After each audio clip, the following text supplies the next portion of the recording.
நீங்கள் வாழ்க்கையில் பலமுறை தோல்விகளை சந்தித்து விட்டீர்களா? நீங்களே ஒரு தோல்வியான மனிதர் என்று நினைக்கிறீர்களா? அப்படியானால் இந்த கதையை கேளுங்கள். இது ஒரு சாதாரண மனிதரின் வாழ்க்கை. ஆனால் இன்று அவர் உலகின் மிகப்பெரிய தொழிலதிபர். ஜாக் மா 1964 சீனாவில் ஒரு சாதாரண குடும்பத்தில் பிறந்தார். அவர் சிறுவயதிலிருந்து கல்வியில் சிறந்து விளங்கவில்லை. பள்ளியில் பலமுறை தோல்வியடைந்தார். ஹார்வர்டு பல்கலைக்கழகத்திற்கும் 10 முறை விண்ணப்பித்தார். ஒவ்வொரு முறையும் நிராகரிக்கப்பட்டார். ஜாக் மா தனது வேலைக்கு விண்ணப்பித்த போது 30 இடங்களில் நிராகரிக்கப்பட்டார். ஒரு முறை KFCயில் வேலைக்கு விண்ணப்பித்தார். 24 பேர் விண்ணப்பித்தனர். 23 பேர் வேலைக்கு தேர்வாகினர். ஆனால் ஜாக் மா மட்டும் நிராகரிக்கப்பட்டார். அனைவரும் அவரை நிராகரித்தும் ஜாக் மா விடாமல் முயன்றார்.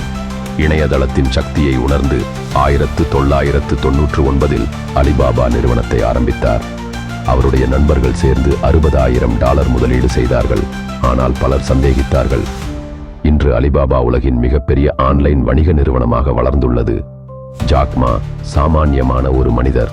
தோல்விகளை வென்றார், எதிர்ப்புகளை எதிர்கொண்டார், கனவை நிஜமாக்கினார்.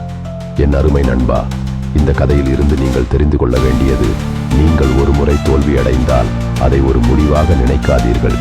அது உங்கள் வெற்றிக்கான முதல் படியே. தொடர்ந்து முயற்சியுங்கள். மேலும் இதுபோல கதைகளுக்கு ஜாக்ஸ் டீம் க்ளோ சேனலை சப்ஸ்கிரைப் பண்ணிக்கிடுங்க.